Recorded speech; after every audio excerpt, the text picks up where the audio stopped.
This is Sportish. Do it better. This is Sportish.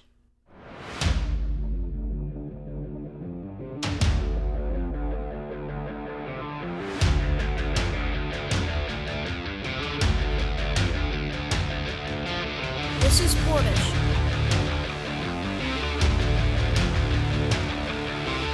This is Sportish.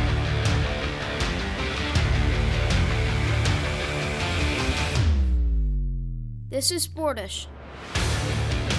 This is Sportish. Hello again, everybody, on For the Fans, or maybe the podcast version of this show, wherever you like to listen to those. My name is Geoff Brault. I'm joined, as always, by Dr. Keith Strudler. He runs the School of Communication and Media at Montclair State University. And our producer is Mike Wallace. And don't worry, as we do every week, we have a big show for you, a huge show. We're going to talk about all the bad behavior now that fans have been allowed back in arenas.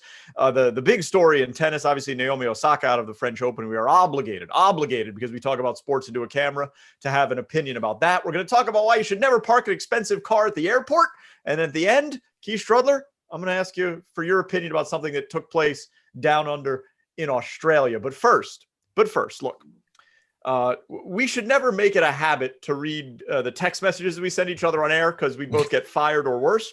But I would like to start this edition by reading a text message that you sent me as we were preparing for the show. And this is word for word a Keith Strudler text. I definitely have done things to talk about this week from the Hot Dog and Sausage Council. One more time, in case you didn't catch that. I definitely have done things to talk about this week from the Hot Dog and Sausage Council. So that, Keith Strudler, is where we begin episode 59. We really should not get into that. That's the cleanest text. That is probably the least offensive text that you can read. Sometimes, because you know how I like to do my text, I always do it like chapter one. It's all voice. I have not used the type pad on my phone in generations at this point. It's all voice. And I rarely read them before I send them. You know that. Like, there is literally no filter. And so here's where how I got to the Hot Dog and Sausage Council. And by the way, who knew that existed? Now, interestingly, the Hot Dog and Sausage Council is a subsidiary of the American Meat Institute. Mm-hmm. Yeah, the AMI. What do you think it's like to be the head of the American Meat Institute? Because people there are a lot of important institutes being like, well, I run the Global Warming Institute at Yale University, or I run the Geological Institute at University of Colorado Boulder. What do you do? Oh, I run the Meat Institute. It's a big lobbyist group, and they push everything meat. So here's what, of course, Memorial Day weekend, the first 2 days I spent 9 hours each on Saturday and Sunday at a soccer tournament, just freezing to death, watching these kids play soccer, miserable. Monday, of course, the weather improved a bit in the Northeast, and we were able to have our vegetarian grill out, which I know offends you in every way, manner, or form. So yes, we had correct. Not just me, also the president of the American Meat Institute. Oh, I'm sure he is salty at this point. We're 2 ribeyes in a package on this one. So we were bringing out some condiments. We had some friends over, loyal Sportish listeners, by the way, who came over. Friends came over, and we were getting out some veggie dogs. We tried out some really good veggie dogs, some new ones. So we had some veggie dogs, and I kind of instantly handed over the mustard, and the kids asked for ketchup. And I said, hold on, you can't put ketchup on a hot dog. Oh, we're doing this. So I said, you can't do this. Well, it turns out they've studied this at the Hot Dog and Sausage Council. They actually study this. And it turns out well over 70% of Americans prefer mustard, like mustard as a condiment. But ketchup was not that far behind at 50 some odd percent. Over half of Americans put ketchup on a hot dog. Mm-hmm. I find that to be bizarre. I mean, I don't feel like that kind of condiment should go on. I feel like in that world, when you're in your hamburger, and of course, I'm speaking only of Impossible and veggie, dogs and all that kind of good stuff, the stuff that isn't murderous. But when you're in that world, it seems like ketchup only belongs on the fries. And what's also interesting is I was led to an article that had all of these no-nos about food. One of them, of course, was you do not put ketchup on a hot dog. Another was no mayonnaise-based products with French fries. Well, and don't tell Europe that. Well, I got a lot to say to Europe right now. We're about to get into the French Open. I got plenty to say to Europe. But also, no cheese on a seafood dish. How do you feel about that? I actually agree with no cheese on a seafood dish. I don't believe those things belong together. So now you wouldn't put ketchup on a hamburger then, or an Impossible Burger, whatever it is you people eat and call it a hamburger. By the way, we do not like to be referred to as you people. I said what I said. Vegetarians unite. And I'm kind of like the moderate wing of the vegetarian party because I'm vegetarian, not vegan. So you really are better off negotiating with me as opposed to having to deal with the more radical wing of the coalition. But so you wouldn't put ketchup on a Boca burger? First of all, or an Impossible Burger, or no. I'm a mustard. I generally speaking prefer mustard to ketchup on most everything except for, of course, the French fry. Sure. So I mean, you're wrong. Ketchup is a far superior condiment to mustard overall in the grand scheme of things. It's more versatile. It's just better. That is one of the dumbest things I've ever heard. It's just better. Oh, it's not. Mustard is a limited use condiment. Mustard has a sophisticated palate, and I'm surprised you don't recognize that as someone who aspires to go to expensive restaurants. Now, I want you to ask for ketchup on your steak whenever you go to like whatever it is you're dreaming of going to. Some people probably would do that, but I'd be just as I'd also be more horrified if they asked for mustard on the steak. That would be more horrifying.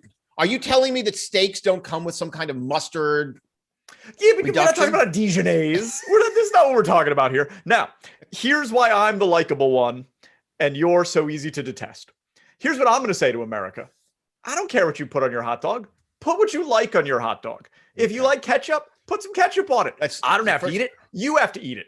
I'm not here to judge what somebody wants to put on their tubed meats. If you want to slather that tubed meat in ketchup, great. If you want to douse that glizzy in mustard, then I'm fine with that too. All I would ask is that you consider putting some raw onion on there because I think nothing's better than a hot dog with a little raw onion. I was surprised that the Hot Dog and Sausage Council has jurisdiction over bologna as well.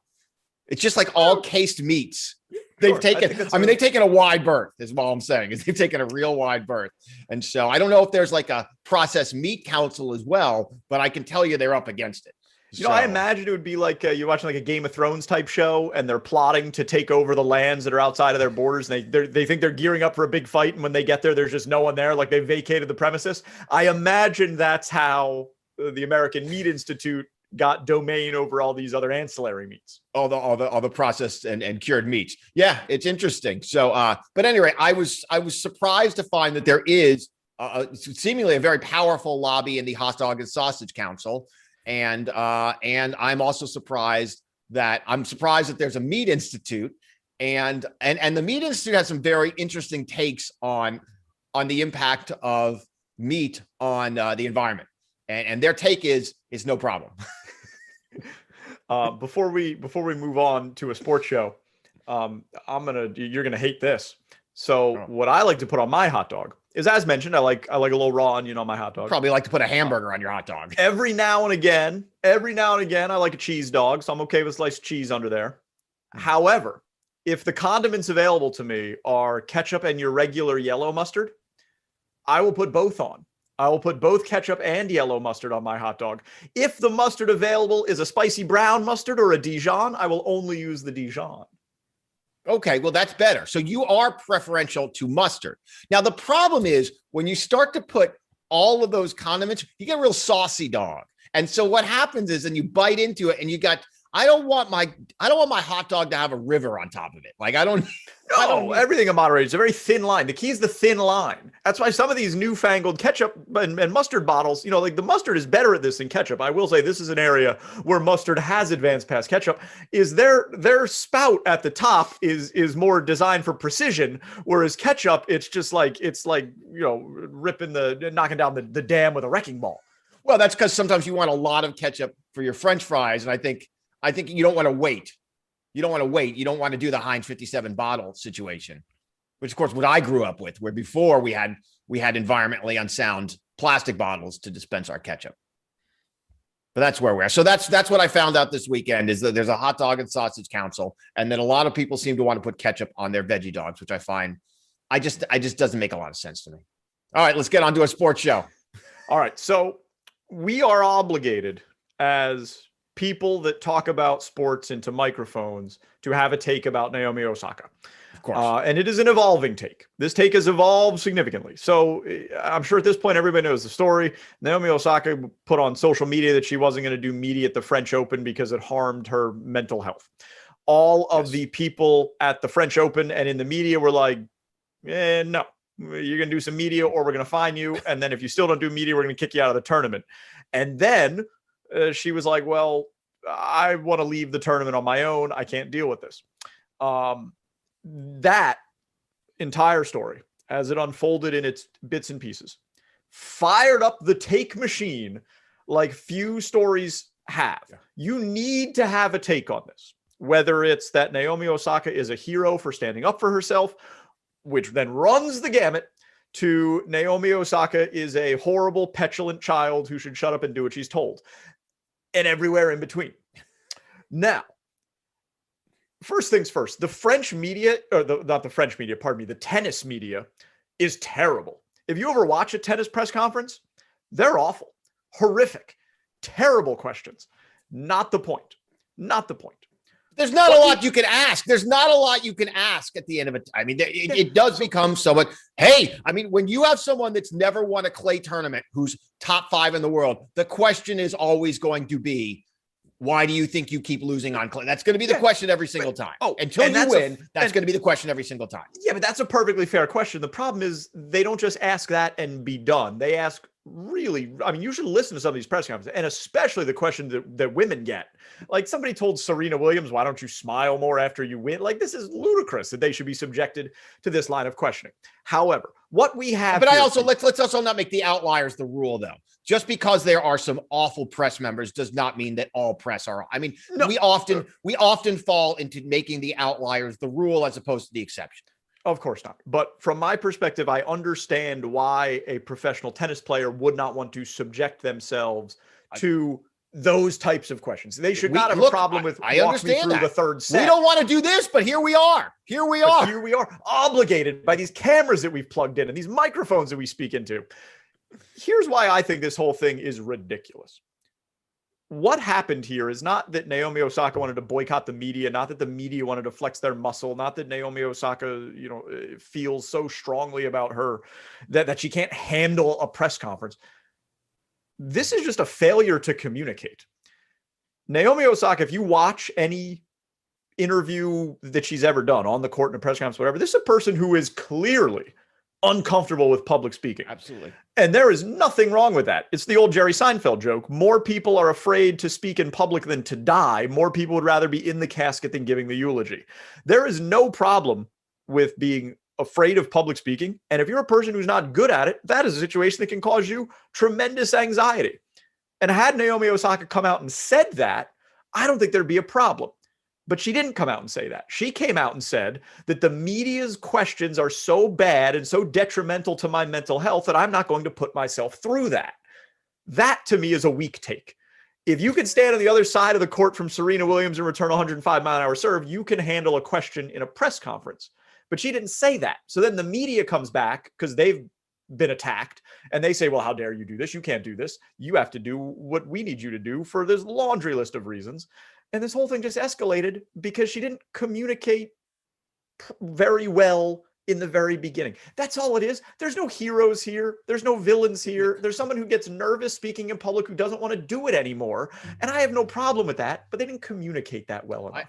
I would say you're right. There are no heroes here. And it has gotten obviously completely out of hand. I will say this, and I think we probably agree to this to some extent. It feels a bit hypocritical when someone when you're an elite, a number 1 ranked tennis player in the world, and you are paid enormous sums of money to play in said tournaments, and you have made decisions to pursue very public sponsorship opportunities and have pursued very public social media opportunities to help enhance your brand, all of which is a process by which you are putting yourself out publicly.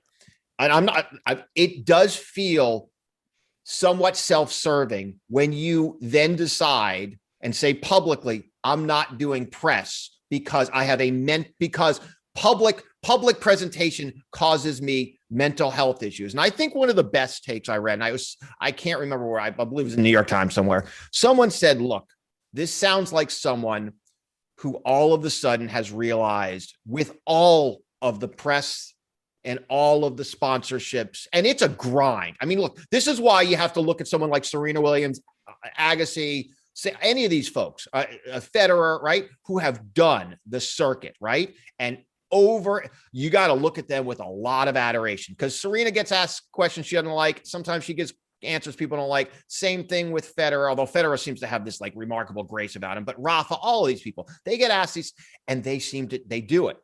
It seems as though Naomi Osaka, it got a little out of hand. And I think the way she reacted to that was a bit immature. And that is my take on that. And I'm not saying she can't do it, but that's my over that you say she could have communicated better. I think the way in which she communicated that was a tad bit immature for someone who is at that level. Perhaps. Now, I do think there is a definite difference between presenting yourself publicly in a way that you can control it, right? So whether it's a video for a sponsor, whether it's a commercial shoot or something like that, where there's multiple takes, and if you don't like something, you can stop and do it again, versus when you're at a press conference, you have very little control over that situation. They can ask you whatever they want, and you have to come up with an answer on the spot.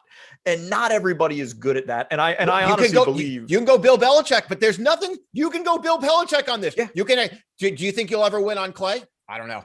So, I mean, maybe this is honestly, because I think if you look at, like, you talk about Roger Popovich doesn't. Popovich and Belichick have created the system.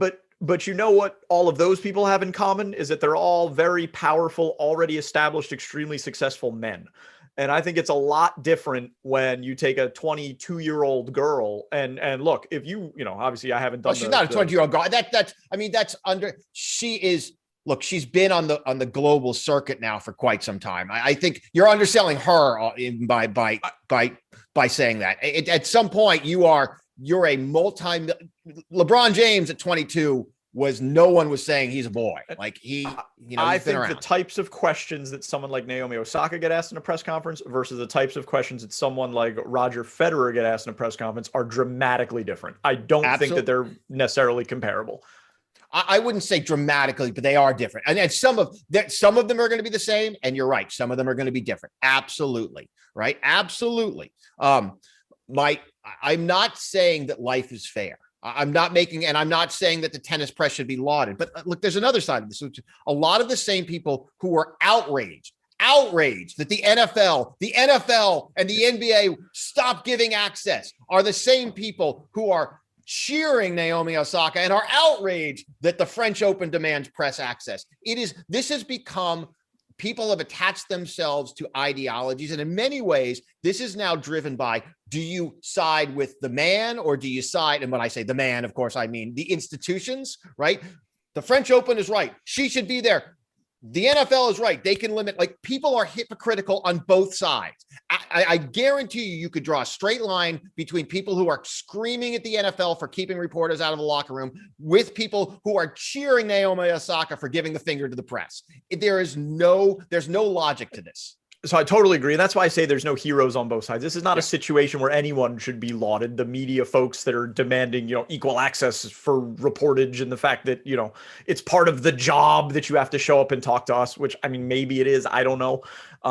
It's part of the economics of the job, whether, that's a negotiated reality. Just by the way, is there's no heroism in the other side saying, I'm not going to do this. That doesn't make you heroic. It makes you making a personal choice, which is fine, by the way. I have no problem if you don't want to do a press conference. The only time it might cross over into a problem for me is if you want to do interviews to sell Adidas's fall line. Like if you want to use the media to enhance your business and the bottom line of whatever brand you've built, then I think you should also assist the media in allowing them to provide coverage of the event that makes you a star in the first place. If you don't want to do any of that, if you want to go full hermit, I got no problem with that. Show up, play your tennis, go home, whatever. Good luck with the sponsorship deals. If that's fine with you, then that's fine with me. I think we assume that all athletes who are front and center have the same kind of understanding of the responsibilities and privilege, that come along with success. Like, so we look at people like Megan Rapinoe, we look at Serena, we look at Federer, we look at some of the, we look at, LeBron. I know LeBron has detractors, but we look at some of the people who've handled it quite well. And I think in many cases, even those that don't agree always with the way in which they've operated, I think you can respect their understanding of their platform. And look, you've never seen Megan Rapinoe walk. You've never seen her walk. And when she makes a stand, she is out there. Like I am, and she is answering to the microphones. I think there's a maturity issue, and I know that may be. And by the way, here's another thing you can make an argument about.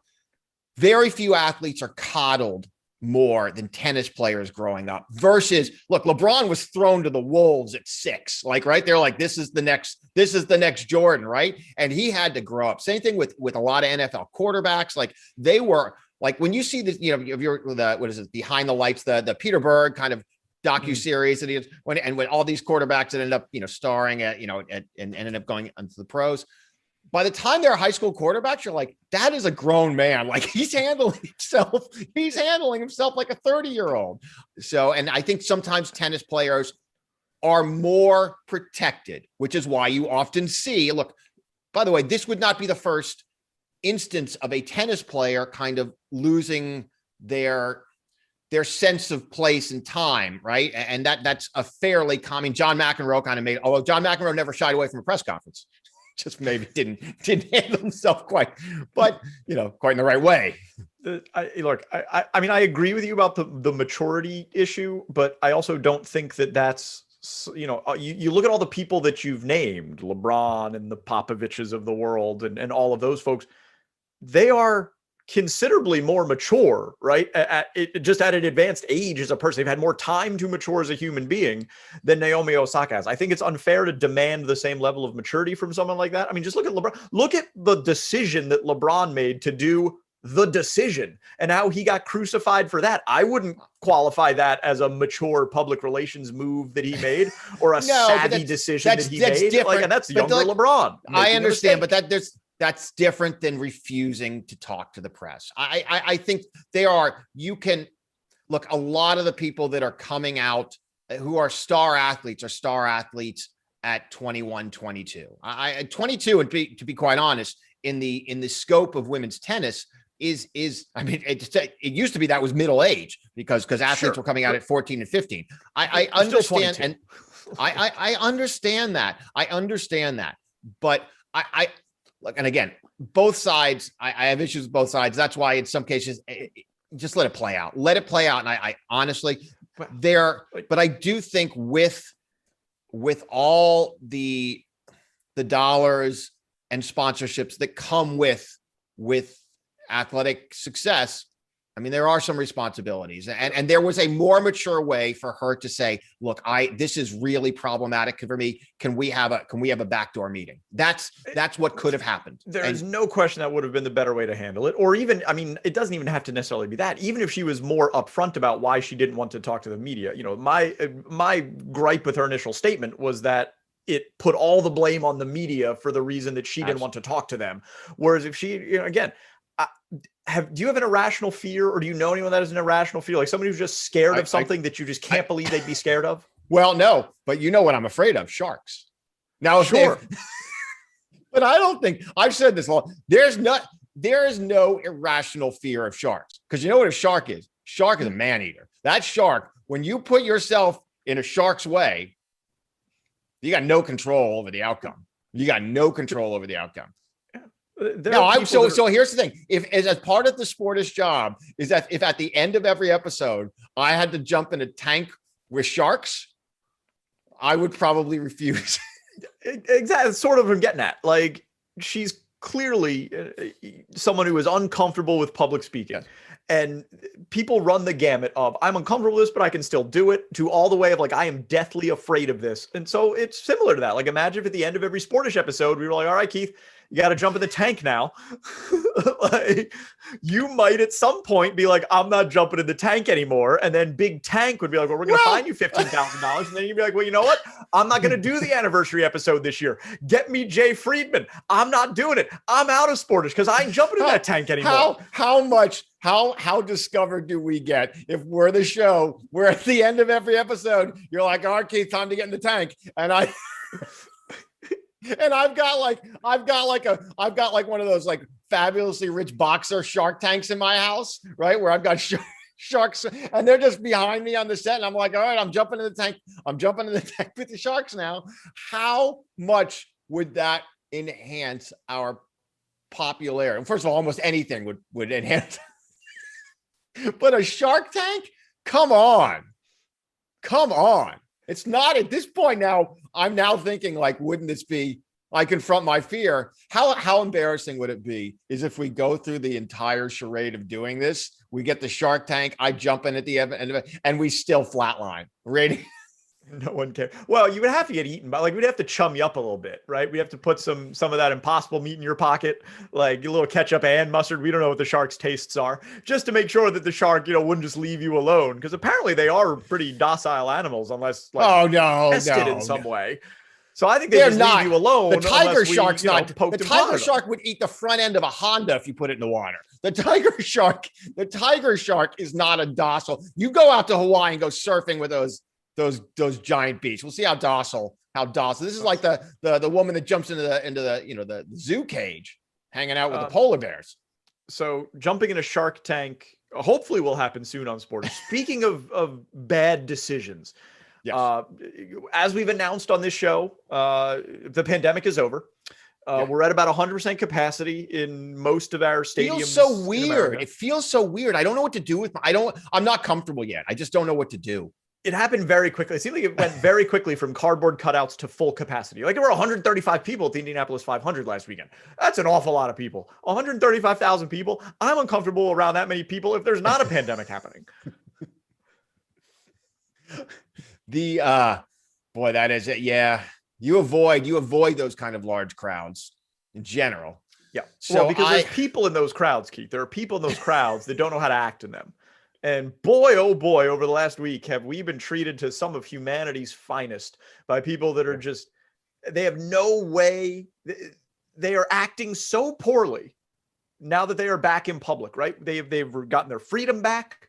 They're able to do the things that they've so wanted to do for the last 15 months. And they are not handling that well. We have given folks too much too soon because they're throwing popcorn on Russell Westbrook. They're coming onto the court in Washington, D.C. They're throwing water bottles in Boston. People are going to jail. There's been fist fights at Major League Baseball games. Calm down, people. What are we doing? Well, I've told you once, I've told you 100 times, do not let Spirit Air fly people to the arenas, because that's my second thing, because I feel like every fight, by the way, if you think it's bad in the arenas, get on an airplane these days. I mean, God. Did you see the video of the flight attendant who got her teeth knocked out? I did. I did. Who was that guy who got up and he was like, he was all business. Good for that guy. Like somebody. Don't you dare hit her. There really are two types of people in the world. There's the people that will do what that man did, stand up for what's right and make a difference, and the people that will turn around and film the incident on their phones for the rest of us to laugh at and dissect. Like those are the two types of people. Well, but you and I know that you and I both fall in the third category, which is to kind of shrink in your chair and try to pretend it's not happening. I know that to be true. Look, I'm not saying you wouldn't want to break up a fight, but you're not breaking up a fight. You're never getting in harm's way that way. You wait till it's over and you're like, I'm sorry, I have my noise canceling. Like what happened? How can I help? That's right. Don't hit her when she's in handcuffs. Why are people acting this way, Keith? Why have we forgotten how to act right in a society? Look, I mean, I've long thought that arena behavior has crossed an unacceptable line. I mean, this is years ago, and there's a lot of reasons that's happened. Some of them is the fault of the fans, and some of them is the fault of the sports organizations, that because they keep putting more pressure on prices and all of the things that escalate people's senses and gives them a greater sense of ownership. That does not excuse anybody. Look, just because the institution sucks is no excuse for personal bad behavior. And I think sometimes we like to do that. There are particular political ideologies that like to excuse the behavior of individuals because well, the system sucks. So there are a lot of folks to blame.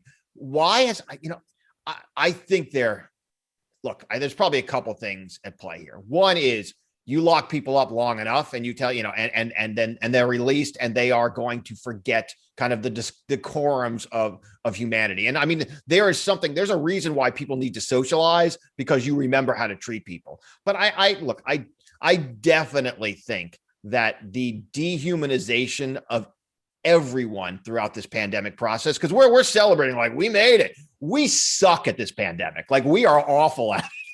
Yeah. We're just lucky. We happen to be really lucky in the United States that we have like the greatest scientists in the world. Otherwise, and a lot of money to buy vaccines. There's no one that handled this thing worse than us. You can find a small island of people who have never seen other people before. They did a better job.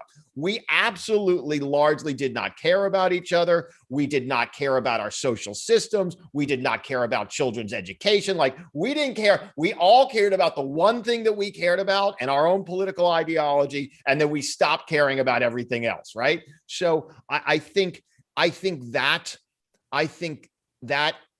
heightened sense of self and lack of caring for others just carried right over into people going back. I mean, I just think when people are when someone's throwing something at Russell Westbrook, and this happens far too often with professional athletes, they stop thinking of him as a human being. They have dehumanized, and this is, there's a lot of literature on this process, but I think something that happens quite often in elite level sports and in a lot of sectors of society, but particularly in sports, is we have largely dehumanized the athletes that we watch, particularly those with whom we disagree or see as the enemy. And so, it's a very unfortunate reality. And I think now that we are kind of released back into the wild, it just manifests itself in these ways.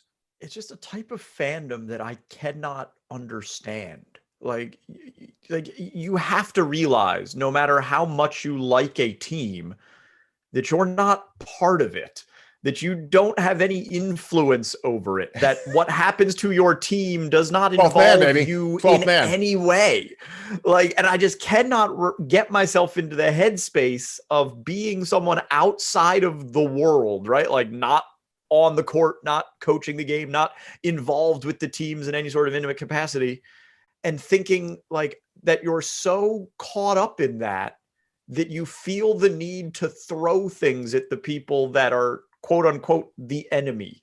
Like, I cannot bring my brain around that idea. It seems stupid. It seems crazy land, right? But I think it really just goes to the fact that people, two things. One is they have invested so much of their own sense of self in their team's success. Like, they care more than the athletes playing, right? Like, I mean, that's, they literally, I mean, look, this is a conversation. I know it's kind of a very different conversation, but so my kids played in the soccer tournament. My youngest, like, they went 2-2 and they should have won. I mean, they should have won at least 3. Like, they're a really good team, and they got sloppy the first day, and that happens, right? And after day 1, like, a lot of these kids were like teary, like they knew they weren't going to be able to win the title, and they came back the next day and won both games, blah, blah, blah. All right.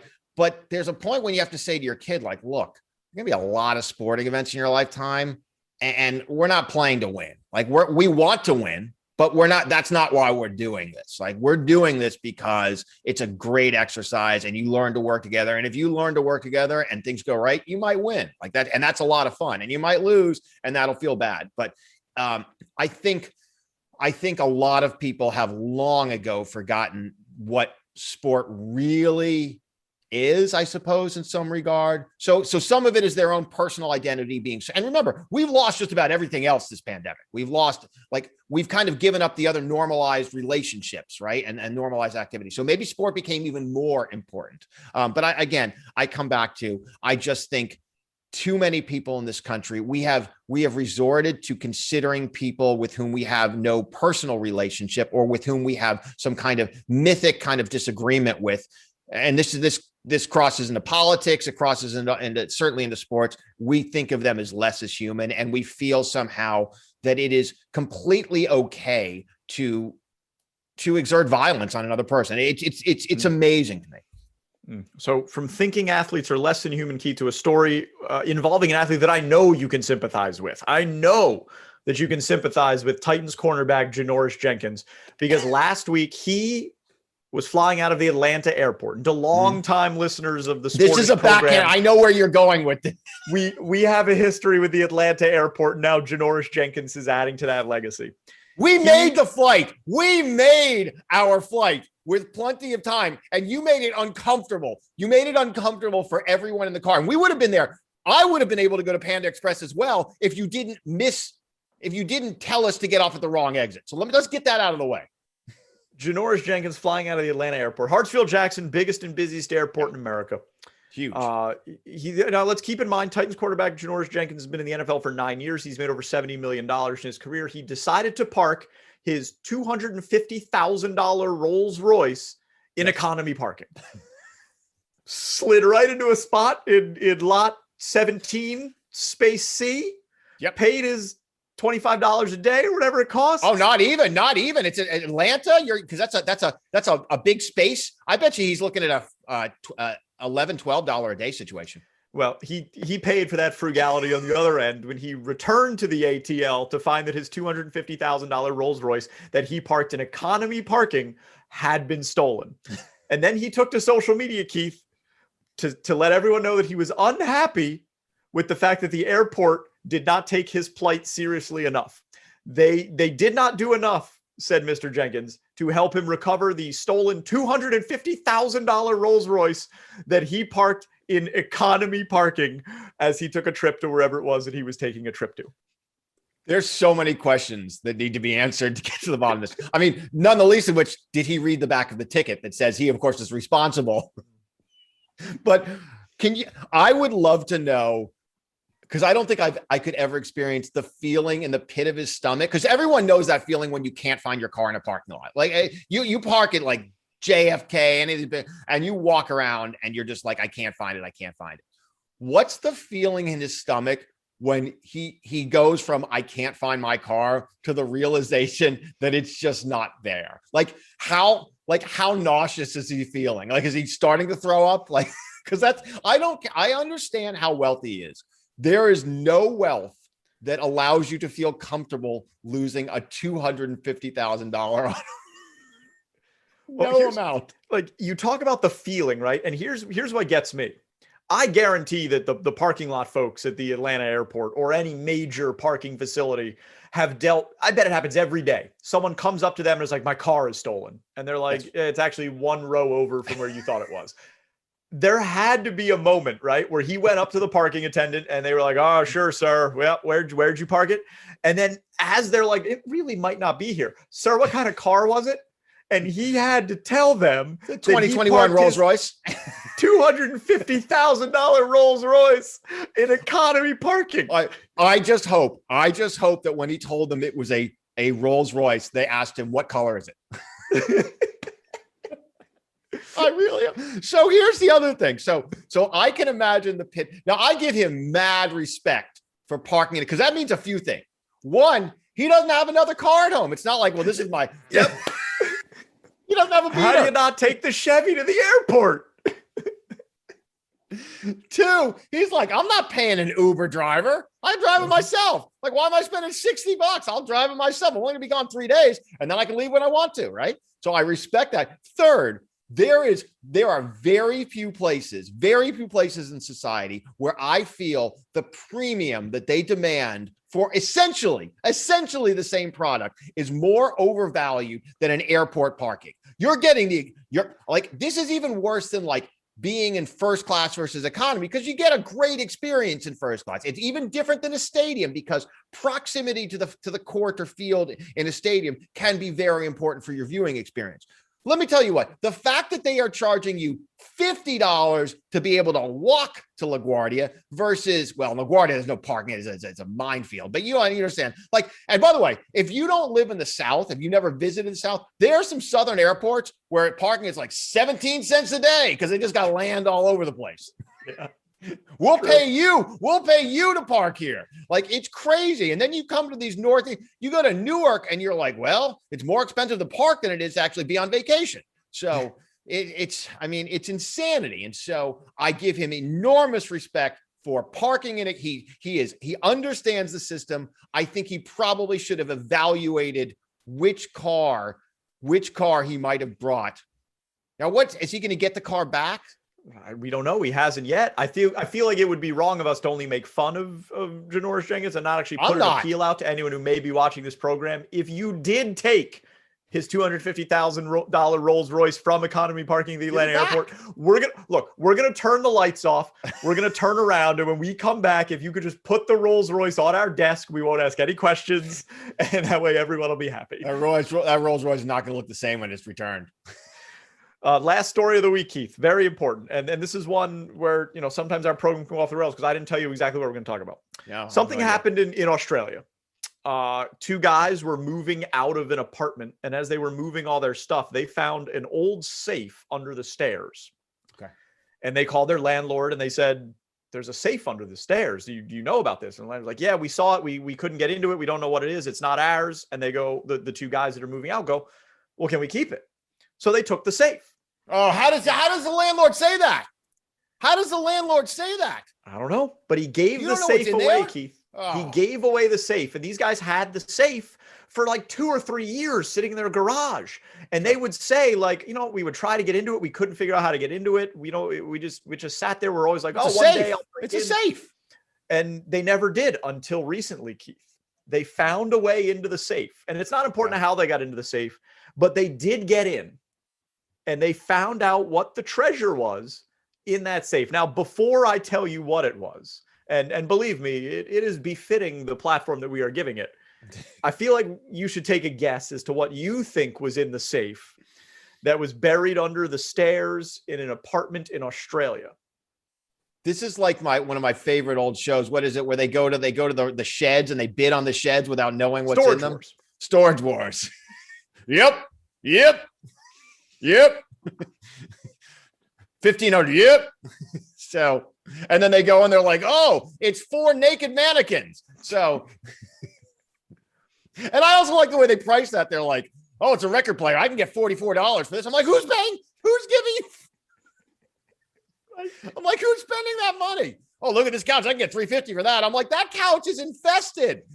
So what's in? I really don't know. I mean, this is not stage. I really don't know what's in there. I bet you in there is high school yearbook. No. Better. Underpants. Closer. I don't know. There was one item in that safe, and this is a real safe that's different. This is not some toy trick. This is like, they had to get into it with a hacksaw and a blowtorch. Someone put this item in that safe and closed it because they needed to be safe. And they put only this one item in that safe. And the item, Keith Strudler, is a single unused condom bearing the branding of the Vin Diesel movie Triple X.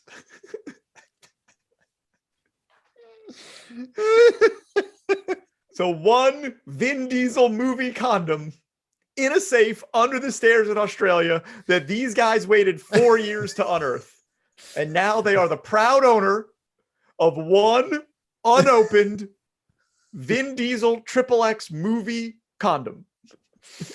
So I have a story. Hopefully I can fit this in here that might give some context to this. once it was safe sex week at Cornell, and it happened to be the same week that our band had its first fraternity gig.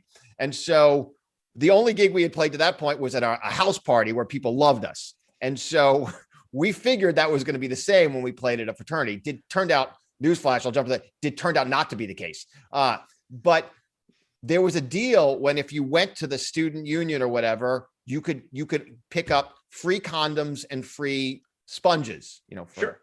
Right. Not the ones you clean your plate with. Right. And so thanks. We were all curious why those two things would be together. So our drummer decided our big thing was at the show, he was going to just keep throwing out condoms and sponges and announcing it was like safe sex week or something like that. Uh-huh. So he continued to go back to the student union every hour on the hour to the same people to get more sponges and more condoms. And so we had a trash bag full of condoms and sponges, and the show went really poorly. And he's literally like, and it was going really badly. And he looks at it, he's like, I'm going to start throwing the sponges now. We were like, no.